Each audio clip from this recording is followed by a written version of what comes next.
বাংলাদেশের ফুটবল চিত্র এখন যেন প্রতিনিয়তই বদলাচ্ছে। ফুটবলে প্রতিদিনই লাগছে নতুন কিছুর ছোঁয়া। যে দেশে ক্রিকেট ছিল ভক্তদের মূল আকর্ষণ, সে জায়গায় এখন প্রতিদিন মানুষ জানতে চায় কি হচ্ছে দেশের ফুটবল জগতে। তবে এর আগে কেমন ছিল দেশের ফুটবল জানেন কি?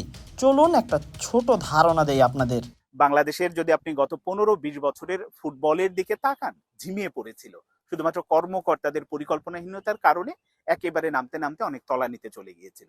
এই যে ইমেজটা, মানে বাংলাদেশে আসলে কেউ ফুটবলের খবর শুনলে, বিশেষ করে লোকাল ফুটবলের খবর শুনলে একটু নাক সিটকানোর মতো অবস্থায় চলে গিয়েছিল, যে না ওটা চলে না, এরকম একটা অবস্থা। ওই খেলার খবর কে রাখে? ক্রিকেট কিংবা অন্য গেমগুলো নিয়ে বা বাইরের ফুটবলের খবর যতটা রাখে, লোকাল ফুটবলের খবর রাখে না, এই একটা অবস্থা।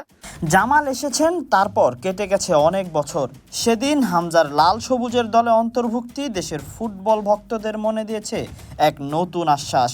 এখন আসবেন সমিত সোম। কানাডিয়ান এই মিডফিল্ডারকে ঘিরেও স্বপ্ন দেখছে বাংলার ফুটবল ভক্তরা। তবে কোথায় যেন কিছু নেই। হারিয়ে যাওয়া ফুটবলের আমেজ ফিরেছে, তবে এখনো যেন পরিপূর্ণ হয়নি দেশের ফুটবল আঙিনা। হামজা সমিতরা তৈরি হয়েছেন বিদেশের মাটিতে, পেয়েছেন পর্যাপ্ত সুযোগ সুবিধা, পেয়েছেন আধুনিক কোচিং, ম্যাচ খেলার সুযোগও পেয়েছেন পর্যাপ্ত পরিমাণ, পেয়েছেন ভালো মাঠ। তবে এত সুযোগ কি বাংলাদেশের মাটিতে ফুটবলের জন্যই ছিল? অবশ্যই না। কারণ বাংলাদেশের ফুটবলে এক জাতীয় স্টেডিয়াম ছাড়া ছিল না কোনো উন্নত স্টেডিয়াম। এই এক স্টেডিয়াম, তবুও 5 বছর যাবৎ খেলা হয় না কোনো আন্তর্জাতিক ম্যাচ। যারা ফুটবল নিয়ে কাজ করতে চায় তারাই পিছিয়ে যায়। প্রত্যন্ত অঞ্চল থেকে উঠেও যেন আসছে না কোনো নতুন প্লেয়ার। পর্যাপ্ত সুযোগ পেলেই কি উঠে আসবে নতুন কোনো নক্ষত্র বাংলার ফুটবলে? কি মনে হয় আপনার? চলুন উত্তরটা একটু ছোট করে জেনে আসি। মুখে না, মুখে আমরা গত 16 বছরে কাজী সালাউদ্দিনের অনেক প্রতিশ্রুতি, অনেক রকম কথাবার্তা শুনেছি, কিন্তু সেগুলো কাজে কখনো হয়নি। কিন্তু এই কাজটা করতে হবে। এইটা যদি করা যায়, আপনি বয়সভিত্তিক ফুটবল নিয়ে যদি এখন কাজ শুরু করেন, আপনি যদি ভালো মাঠ দেন, আমাদের মাঠের তীব্র অভাব বাংলাদেশের।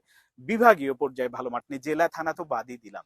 তো এই মাঠগুলোর দিকে যে যদি নজর দেওয়া হয়, প্লেয়ার বের হতে থাকে, আর এই যে বংশোদ্ভূত প্লেয়ারদের কাছ থেকে আমরা যেটা পাবো, এই দুয়ে মিলে বাংলাদেশের ফুটবল এগিয়ে যেতে বাধ্য।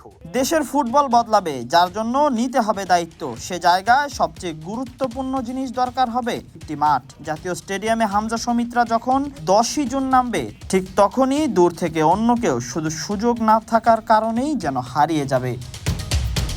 Tahsin Ahmed, BD archive.